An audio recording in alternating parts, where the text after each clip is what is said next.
Plus, Schrock Innovation, certain questions get asked more than others. In today's Compute This, a Q&A to sort out misconceptions. We'll test our knowledge, and feel free to join us. Thor Schrock owns Schrock Innovations. Good morning, Thor. Hi, Thor. Good morning, guys. And you've heard all these questions a million times. Oh, we hear a lot of questions. These are just some of the more common. I wanted to focus on more of the misconceptions today because, you know, when customers' equipment breaks, and they're like, you know, why did this happen? Or, you know, and you're like, well, you know, stuff wears out. I mean, I think we're all adults. We've figured that out in life now, you know.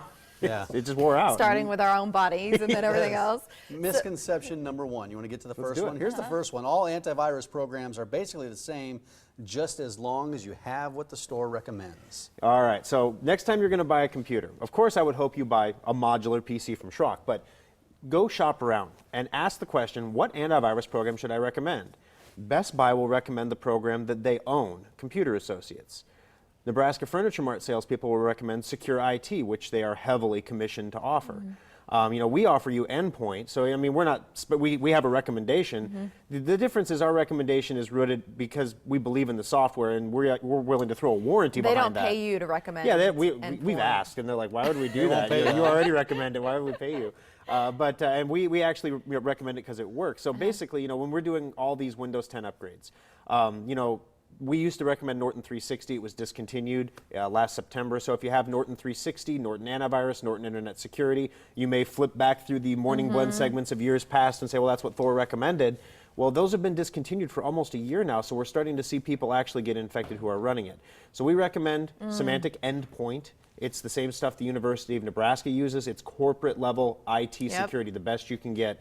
Because all these people coming in with Windows 10, if you had Kaspersky installed, guess what? It's not compatible with Windows 10. You don't have antivirus after you restart. If you're using Microsoft Security Essentials, it doesn't exist for Windows 10. I think we have Kaspersky here at the station. Oh, no, I think we have Endpoint. Did we switch? I think we did with Good. the new company. I don't think Good. so. Hold Someone's on. paid attention to this. I just saw it on my desktop. So the answer is? The answer is you should have Endpoint. Okay. If you're going to go with something that is consumer-based at home, you can buy Norton Security. I don't like their automatic auto-renewal where they charge your card indefinitely, even if you get rid of the computer, but you know. Question number two. All right. We'll put this one out there. My computer gets all of its patches automatically. I don't have to worry about it.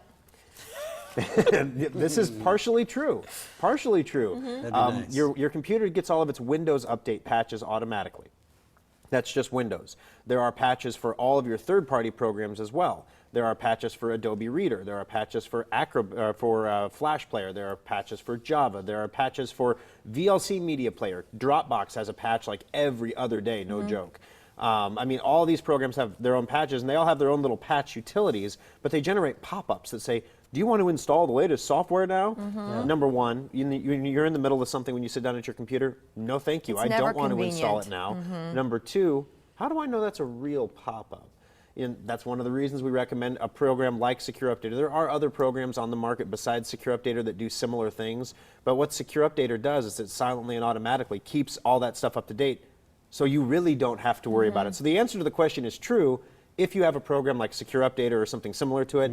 If you don't, then no. That's where you're vulnerable. Misconception number three. I think this is a good one, so listen to this one. As long as I have to enter a password on a wireless network, my connection is secure.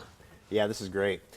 Your connection to the router is secure, as well as everyone else's connection to the router. So let's just say you're at an airport, and you pay the $14 or whatever to get the Wi-Fi while you're at the airport.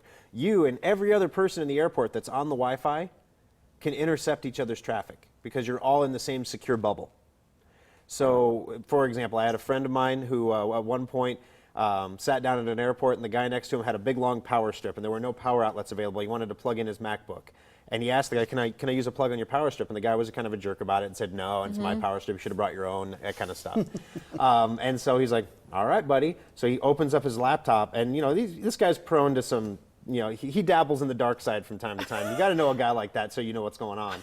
And he basically, the guys next to him is logging into his Gmail account, and he intercepts the password, logs into his Gmail account on his MacBook, and changes the language to Vietnamese. Just out of And that's all spite? he That is did. fine. That's all he did. Yeah, just to make it bad. He just changed his 'Cause he language wouldn't let him use his preferences power to strip. Vietnamese, and all of a sudden the guy clicks on his next That's email, and vindictive. all the options are in Vietnamese. Oh and if my you've ever tried to gosh. reset your options back to You English can't, when you because can't read you can't it, read what it says. Yeah. You can't switch Oh back. my so yeah, gosh, Thor. you need to be aware when you're on a wireless network in a public Yeah. place, your communications are Well, not private. that's not having your bank account drained, right? That's just he was trying to prove a point. But yeah, he's like, a no good person could have done worse. Absolutely, Yeah. absolutely. Our fourth misconception is my computer is only a few years old, so it can't have any hardware problems. This period. is great. So we get a computer in the shop, and we have to call the customer back. We had a few of these that happened during the Windows 10 upgrade. I'm sorry, your hard drive is failing. If we install Windows 10, it could crash entirely. My computer is only 5 years old. Why is the hard drive failing? All right, let me just common information on computer hardware. All the manufacturers give you a 1-year warranty. That's why the computer manufacturer, the OEM like Schrock or Dell or HP, give you a 1-year warranty, because they can take the parts if they go bad and send them back to the manufacturer and get replacement parts. After 1 year, that's the expected lifespan of any Wow. computer part. So 5 years. So 5 years, you're like You're on driving a borrowed Ford time. F-150 with 300,000 miles on it. Yeah, something's going to break. Gotcha. I want to get to this last question. It's question number 6. Well, I was going to get to the next one, Yeah. but because we're running out of time. But anyways, we'll just do this one. It is always less expensive to buy a new computer than it is to fix a broken one. It is always less expensive. Yeah, that's pretty much true. A lot of people don't consider when you buy a new computer, you have additional costs like data transfers, warranty considerations, things like that, antivirus that's compatible Yeah. with the new operating system, so the cost tends to balloon a little bit when you buy a new computer. That last point was about liking Schrock Innovations on Facebook. And then Best of Omaha, voting's underway now, and Thor and his team would love to have your votes. Do I really need to do that? The answer to that question is absolutely yes. If you don't, bad karma will inflict Stop your it. computer Thor, and destroy you. He doesn't mean that, everybody. 3 locations in our area and online at SchrockInnovations.com. Thor Schrock, great to see you. Thanks, Thor. guys. Yeah, good information. Take care of yourself. All right, today's the first day of school for many students in and around Omaha. The rest will go back soon. Learning is the top priority, but many students also want to rock the trends while they're hitting the books. Style pro Jen Fallick will show us some of the looks she put together when the morning blend continues.